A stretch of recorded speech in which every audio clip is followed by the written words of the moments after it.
Eh bien bonjour à tous, j'espère que vous allez bien. On se retrouve aujourd'hui sur Genshin Impact pour la vidéo analyse de Utao. Utao qui est sorti du coup hier à 18 h. Alors, on va se mettre d'accord maintenant parce que je sens qu'il y a les Utao fanboys qui vont me sauter à la gorge si je dis que leur personnage il est pas cheaté, hein, au même titre que Xiao, etc.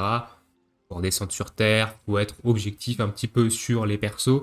Utao est un bon personnage, c'est un DPS qu'on va qualifier de burst damage dealer. Donc c'est un personnage qui va rentrer sur le terrain, qui va faire des dégâts pendant un certain temps et que vous allez du coup être obligé de sortir du terrain parce que le personnage aura fait son travail. Il aura été efficace pendant 9 secondes et après le reste du temps il sert à rien. Utao, c'est comme ça qu'elle fonctionne. Utao n'est pas un personnage OP. Arrêtez de dire que le personnage est cheaté quand vous voyez un personnage faire un ultime à 100 000. Mon Zhongli fait régulièrement des ultimes à 100 000.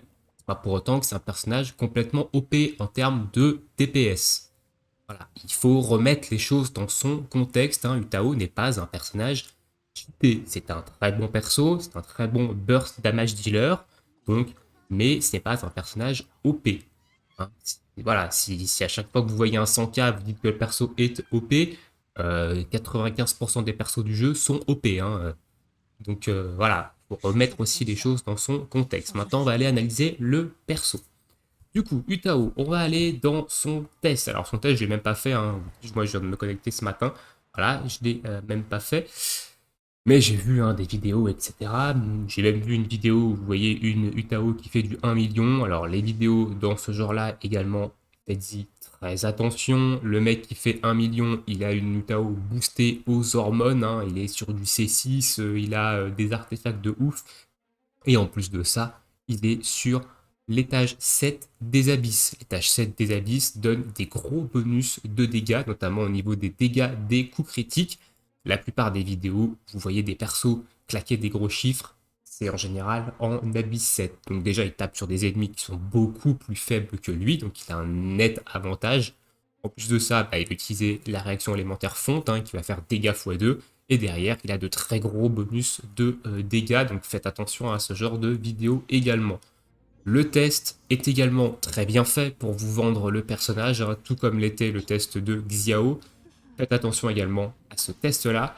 On va aller regarder évidemment qu'est-ce qu'il nous propose. Alors évidemment, on a une Utao ici avec des stats qui sont pas dégueulasses, hein, 54% de taux crit, 181% de dégâts critiques, on a quasiment 30 000 HP et on a 57,7% de dégâts pyro. Donc on est ici encore une fois sur un personnage avec un set quasiment full opti pour lui, pour bien vous vendre le perso, hein. Rappelez-vous que King, elle a pas eu le droit à ce traitement, hein. Donc voilà, faites attention au test. Elle a évidemment le bâton de Oma, hein, son arme, une arme qui est extrêmement puissante sur elle. Au niveau des artefacts, elle est en full set sorcière, hein, ici. Alors le set sorcière, c'est pas le meilleur set pour elle, enfin notamment le 4 pièces, tout simplement parce qu'on va aller le voir après. Mais sa compétence élémentaire, du coup, ce qui permet d'activer l'effet du 4 pièces, a un temps de recharge de 16 secondes. Et le bonus du set du 4 pièces ne dure que 10 secondes. Donc vous n'aurez jamais les 3 stacks. Voilà. Vous n'aurez jamais les 3 stacks. Ce qui fait que c'est peut-être pas le plus intéressant d'avoir le set 4 pièces. Maintenant, le set 4 pièces peut être également très intéressant à cause du bonus sur la fonte, hein, 15% de dégâts sur la fonte et sur l'évaporation. Ça, c'est très intéressant. Et évidemment, ici, on a un 50%, donc un 7,5% de bonus pyro supplémentaire quand vous activez votre E. C'est également quelque chose qu'on prend sur le perso. Donc c'est ce qui est intéressant sur le bonus 4 pièces, mais on n'aura jamais les 3 stacks. Là, évidemment, à la fin, je vous dirai un peu qu'est-ce qu'on peut mettre sur le perso en termes d'artefacts, en termes d'armes. Au niveau constellation, ouais, constellé 0, encore heureux. Au niveau des aptitudes, on est sur du niveau 8 partout. Et du coup, c'est tout. On va commencer par, du coup, ses aptitudes à Utao. Qu'est-ce qu'elle nous permet de faire? Alors, elle a une auto-attaque qui fait 6 coups, qui a des multiplicateurs intéressants. Une attaque chargée de 104 à 214%, niveau 8, hein, attention, qui est également intéressante. Un coup de 25, hein, ce qui est classique pour une attaque chargée. et des dégâts de chute, voilà, corrects. Bon. C'est une attaque normale, plutôt correcte hein, pour un main DPS, ça va lui permettre de faire ses dégâts. Maintenant, son aptitude, et c'est ce qui va lui permettre de faire ses dégâts, c'est sa compétence élémentaire. Elle est dépendante à 100% de sa compétence élémentaire. Si vous n'avez pas sa compétence élémentaire de up, le perso ne sert absolument à rien. Donc il ne faut pas qu'il soit sur le terrain. Il faut que vous le mettiez sur le terrain quand vous avez votre compétence élémentaire de up. Voilà. Donc la compétence élémentaire, elle va lui bouffer 30% de ses PV actuels, et pas de ses PV max. Ça, c'est également pour moi un problème, parce qu'on va le voir, Utao, elle a surtout un gameplay, elle a surtout des bonus qui s'activent quand elle est à 50% de PV ou en dessous. Là, vous n'allez bouffer que 30% de vos PV actuels. Donc si vous rentrez Utao alors que vous êtes full HP, et ben en fait, vous n'avez que la moitié de son potentiel parce que vous avez des passifs qui ne vont pas s'activer parce que vous êtes encore au-dessus des 50%. Ça aurait été pas mal que ça enlève 50% de points de vie justement pour qu'elle soit là vraiment en burst damage dealer et qu'on soit pas obligé pour avoir le plein potentiel du perso d'être à 50% et en dessous. Donc là, 30% de PV, elle va gagner un bonus d'attaque équivalent à 5,66% de ses PV max. Donc il va vous falloir beaucoup d'HP hein, pour atteindre le cap. Hein. Attention, sachant qu'on ne peut pas aller au-delà de 400% de son attaque de base. Il va falloir Il va falloir avoir beaucoup d'HP pour atteindre ce cap. Les dégâts du bourgeon de prune, c'est 102% de son attaque. La durée du bourgeon de prune, c'est 8 secondes. Alors le bourgeon de prune, c'est tout simplement ce qu'elle va mettre, le petit dot de feu qu'elle va coller avec son attaque chargée, qui va pas faire de dégâts du coup à la pause, qui va faire des dégâts 4 secondes après, et qui va refaire des dégâts 4 secondes après. Voilà, ça va faire 2 ticks de dégâts. Si vous refaites une attaque chargée, ça va refresh le dot. Ça fait 102% et on a une durée de du coup 8 secondes. La durée du E c'est 9 secondes et son temps de recharge c'est 16 secondes. Ce qui fait que passé les 9 secondes, votre personnage il est inutile pendant 7 secondes. Évidemment, on a des équipes de 4 persos, donc il va falloir avoir d'autres personnages jongler entre vos 3 autres personnages pour tempo pendant 7 secondes et pouvoir remettre Utao, réactiver son chaperon de la renaissance et recaler son burst. Voilà un peu comment le personnage va se jouer dans une team. Est-ce que ça va être un main DPS? Oui, ça va être un main DPS, mais il va falloir évidemment avoir de quoi tempo quand vous n'avez pas votre chaperon de la renaissance, notamment sur des combats longs, genre en Abyss 12, sur des boss qui vont être longs, etc. Et voilà, c'est un peu son principal problème, c'est que si vous n'avez pas ça, le perso il fait pas de dégâts. Le perso il n'a tout simplement aucune source de dégâts et pendant 7 secondes il sert à rien, il faut switch. Son ultime, apaisement divin. Du coup, on a un ultime ici qui fait quand même pas mal de dégâts. On est sur du 447% de dégâts si à l'activation de la compétence. Et si vous êtes en dessous de 50%, enfin à 50% ou en dessous de 50%, vous allez faire 558% de dégâts. Ce qui est quand même pas mal, hein. Ça permet de faire des gros chiffres. Vous allez récupérer 9,23% de vos PV max par ennemi touché. Et si vous êtes à 50% ou moins, vous récupérez 12,30% de vos PV max par ennemi touché. Énergie élémentaire 60, ce qui est quand même beaucoup, et temps de recharge 15 secondes. Donc tous les 15 secondes, vous allez pouvoir faire votre ultime pour mettre une grosse start et vous régénérer. Attention, l'ultime, lancez-le quand vous avez chaperon de la renaissance activé. Évidemment, ça va vous donner votre bonus d'attaque. Profitez du bonus d'attaque que vous avez avec chaperon pour lancer votre ultime et faire vraiment des dégâts. Au niveau de la description, voilà, elle va récupérer des PV à chaque ennemi touché jusqu'à 5 ennemis, donc on peut récupérer jusqu'à ici 58 voire 60% de ces PV, hein, avec quand vous êtes en dessous de 50%, enfin 50% et en dessous, et cet effet, du coup, les dégâts infligés et les PV récupérés sont plus importants si les PV de Utao sont inférieurs ou égaux à 50% lorsque la compétence touche.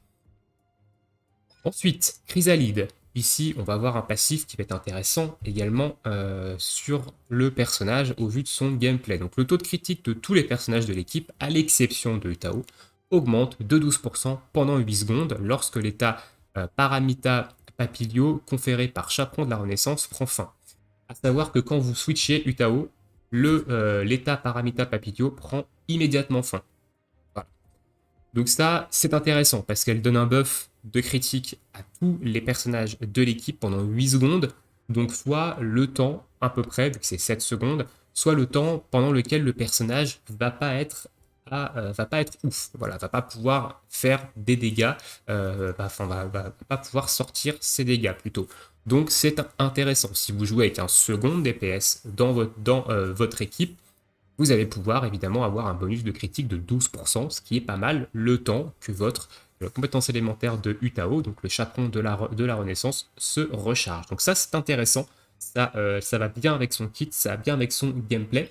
Ensuite, sang bouillant, Utao obtient un bonus de dégâts pyro de 33% lorsque ses PV sont inférieurs ou égaux à 50%. Et là, on revient encore sur le 50 ou inférieur en termes de PV, tout comme l'ultime avec ça.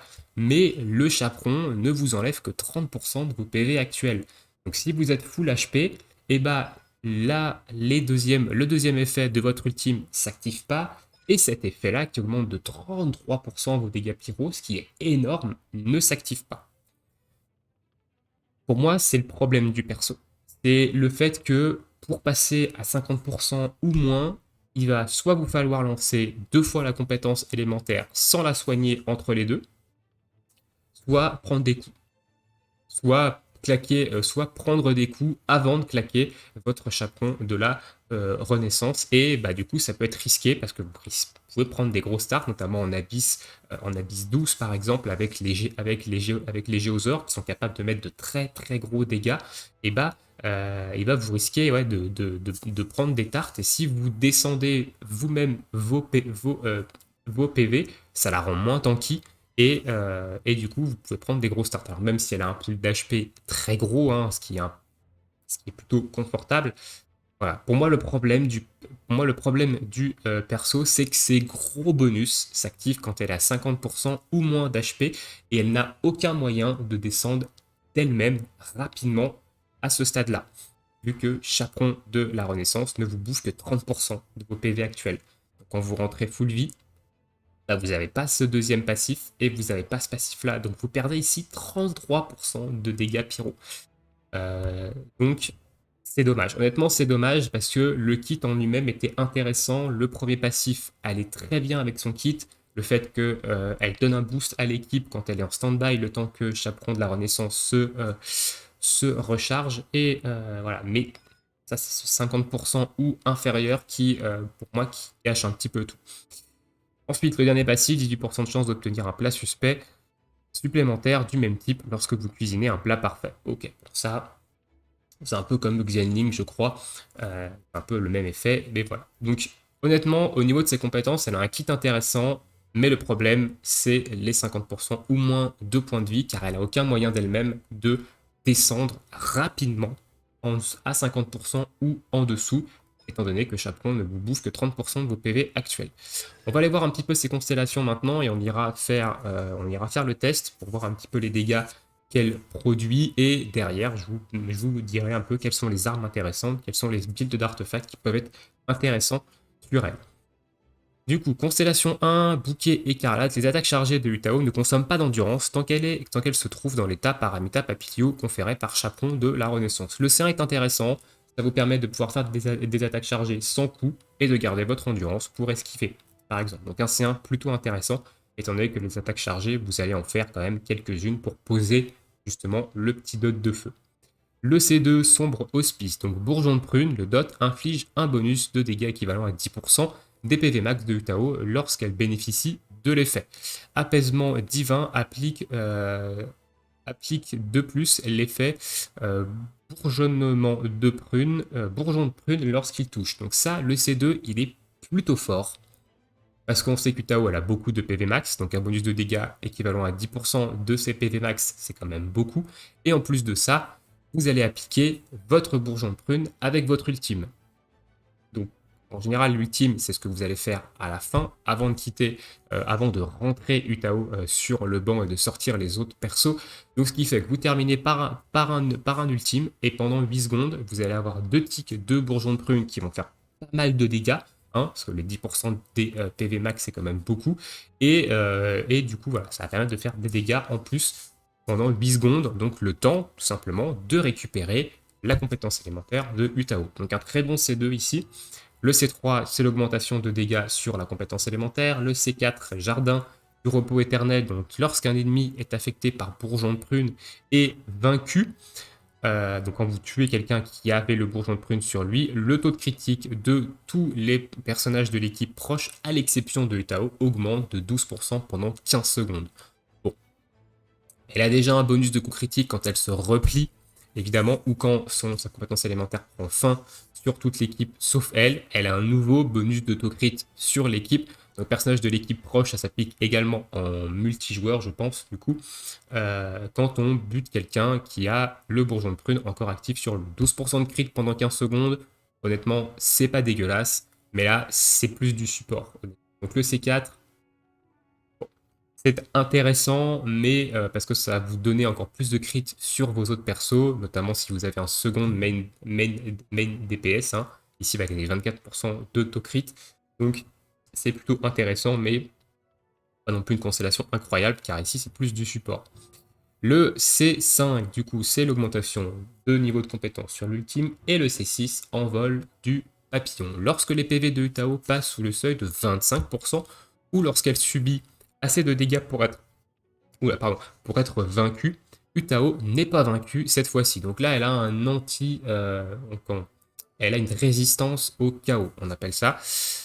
Pendant les 10 secondes qui suivent, ses résistances élémentaires et physiques augmentent de 200%, son taux de critique augmente de 100% et sa résistance à l'interruption augmente considérablement. Cet effet se déclenche automatiquement lorsqu'il ne reste qu'un PV à Utao.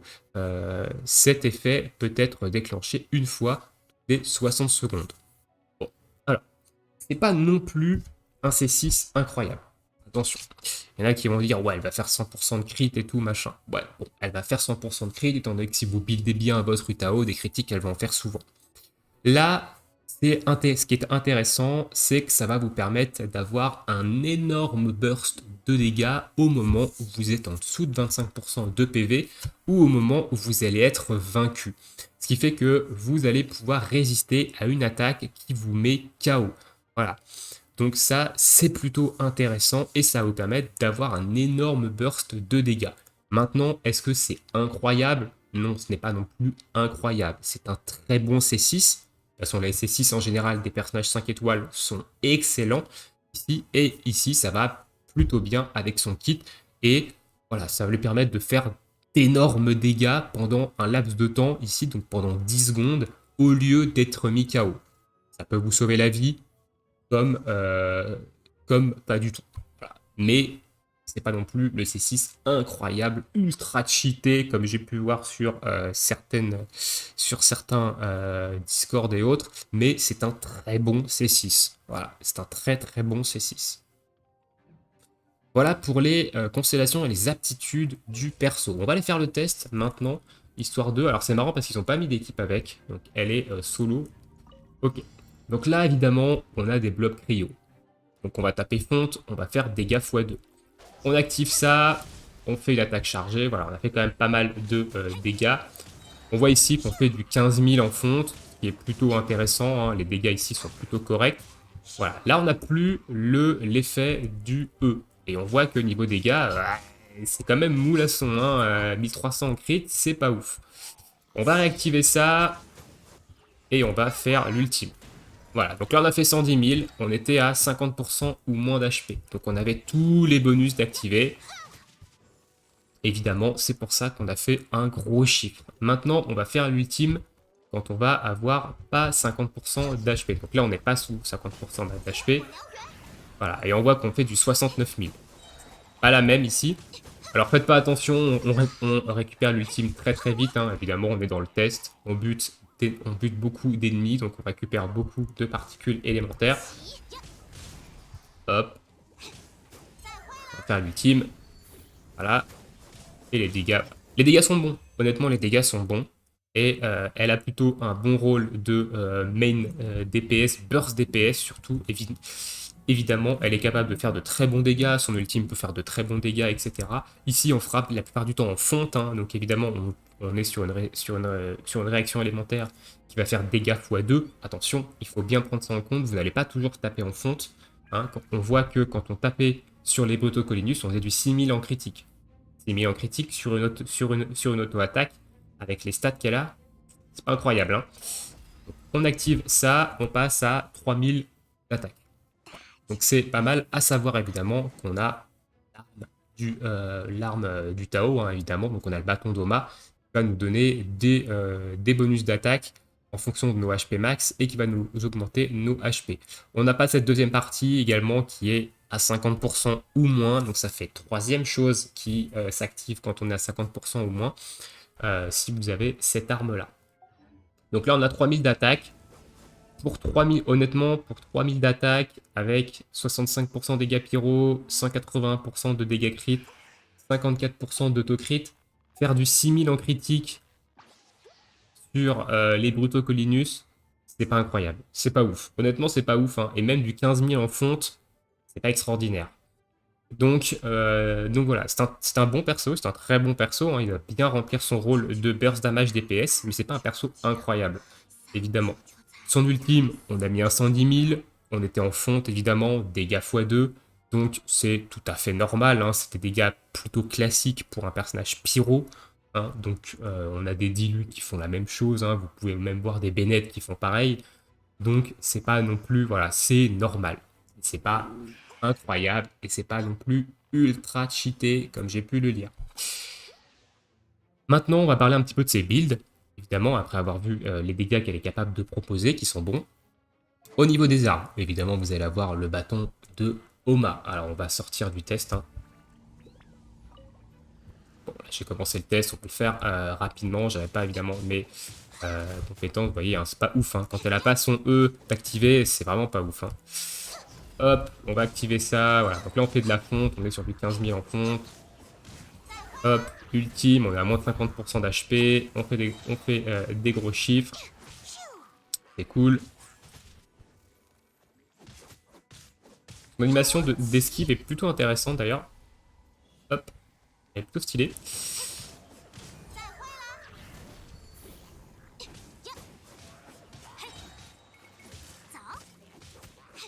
Allez, il faut que ça revienne. Il y a le temps que ça revient. Le perso il est un peu mollasson. Hein. Hop, voilà. Même là, les 4000, c'est quand même pas incroyable avec les stats qu'elle a. Et l'ultime ici, qui finit pas. Elle peine hein, sur un blob hein, quand même. Hein. Sur un gros blob, quand elle a pas son E, voilà, là, quand elle a son E, c'est quand même plus efficace. Ok. On va quitter le défi du coup. Elle échappe. Et on va aller voir un peu ses armes et ses builds d'artefacts qui sont possibles. Et on finira la vidéo également là-dessus.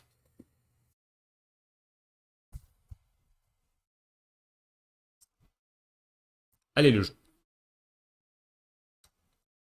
On sort la PLS intergalactique.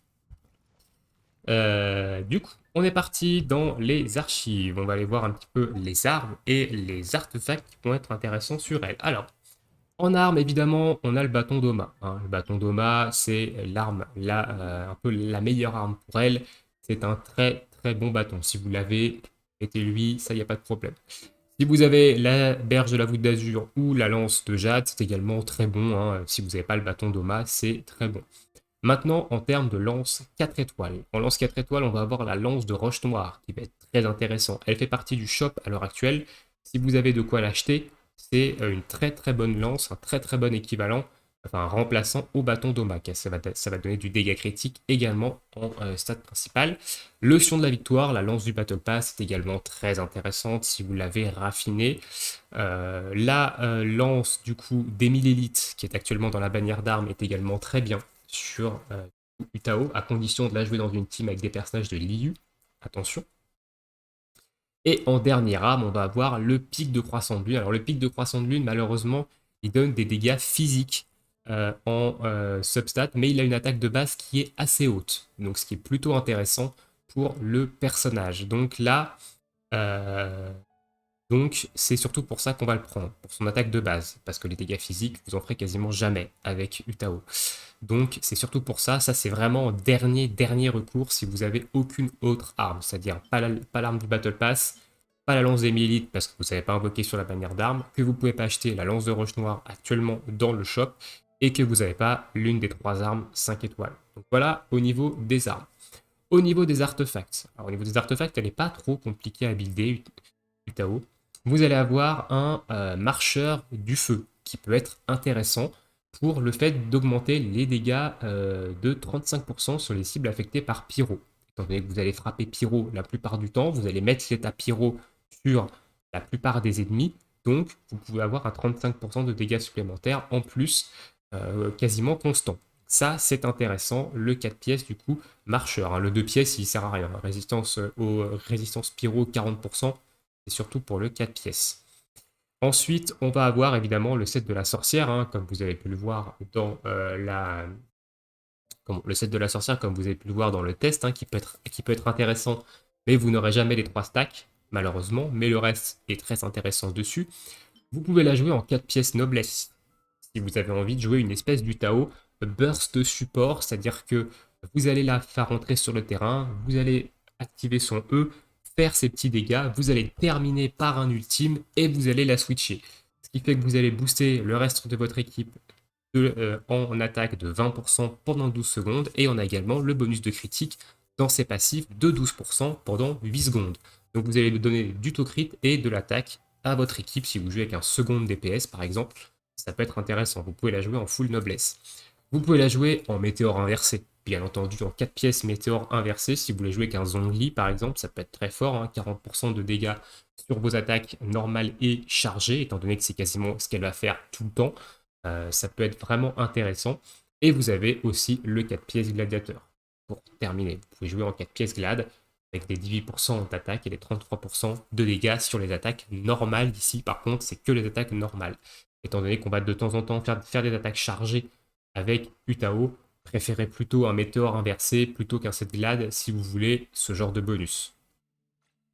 On peut la jouer également en 2 pièces sorcières, 2 pièces nobles, hein, ou 2 pièces sorcières, 2 pièces glad, si vous voulez du coup combiner les builds, ce qui peut être également intéressant. Voilà un peu pour les builds d'artefacts et les armes qui vont être intéressantes sur le perso. Maintenant, on va finir sur les équipiers qui vont être intéressants avec Utao. Alors, on va pas aller là, on va aller dans Archive des persos. Alors, les persos qui vont être intéressants avec Utao. On va avoir Zhongli, évidemment, pour son bouclier, avec sa baisse de résistance. Albedo, qui peut être très intéressant également avec les dégâts supplémentaires apportés sur son E. Ganyu Support, qui peut être très intéressant ici pour caler un ultime ou avec son E pour pouvoir permettre à Utao de faire de la fonte en boucle. Donc ça peut être très fort. On peut avoir également Mona en tant que support pour faire de l'évaporation. Ça peut être très bon également. Bon, Venti, hein, Venti c'est très fort aussi. Jonah en support, ça peut être intéressant, mais c'est pas non plus extraordinaire. Kiki, ça peut être intéressant également. Chongyun, c'est bof, honnêtement, c'est bof intéressant. Pour la simple et bonne raison que lui, le problème de Chongyun, c'est son E qui va transformer, qui va mettre un enchantement pyro, étant donné que Utao ne peut pas avoir d'autre enchantement que Cryo quand elle est sous son E. Chongyun, c'est pas très intéressant. Kaya peut être un très bon support pyro. Par exemple, vous claquez son ultime, vous switchez sur Utao et vous avez potentiellement de la fonte en boucle. Donc ça peut être très très fort. Xingqiu, excellent support également pour Utao, hein, pour faire de l'évaporation en boucle, ça peut être très très fort. Donc ces deux supports-là, pour moi, ça va être les deux meilleurs en termes de 4 étoiles. Bennett, intéressant. Enfin, Bennett, c'est toujours un bon support, hein, de toute façon.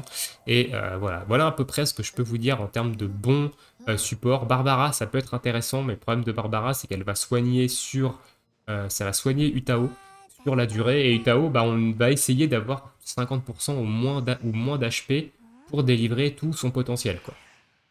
Donc avoir un healer comme Barbara, c'est pas très intéressant.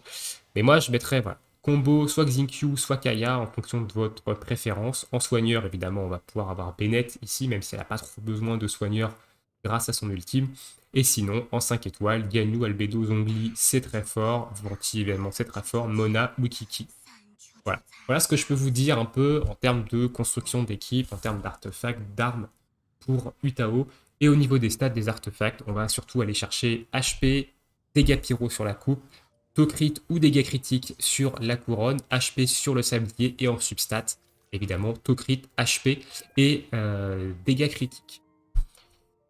Voilà un petit peu pour l'analyse du Tao. Je le dis encore une fois, c'est un très bon perso qui va bien remplir son rôle de burst damage dealer, mais qui a quand même un petit souci, c'est qu'elle n'a rien d'elle-même pour passer à 50% ou moins d'HP. Il va falloir le faire de vous-même, soit prendre des coups, soit ne pas la soigner et claquer 2 fois son E. Mais ça va être un très bon perso, mais il n'est pas incroyable et il n'est pas cheaté comme j'ai pu le voir, etc. Mais c'est un bon perso qui vous permettra évidemment de rouler sur la non-difficulté du jeu, bien entendu, malgré qu'elle peut peut-être avoir des soucis en Abyss 12 si vous ne faites pas attention. Voilà, dites-moi ce que vous en pensez dans l'espace commentaire, la vidéo fut longue, est-ce que vous avez invoqué sur le perso, est-ce que vous la jouez, est-ce que vous êtes satisfait du personnage ou non? Moi personnellement je n'invoquerai pas sur le perso parce que le perso ne m'intéresse pas du tout. Du coup nous on se retrouve bientôt pour de prochaines vidéos. Il y aura une autre vidéo aujourd'hui sur la discussion des développeurs qui est sortie hier par rapport à la prochaine mage. Et moi je vous souhaite à tous une très bonne journée, une très bonne soirée et à bientôt. Ciao ciao.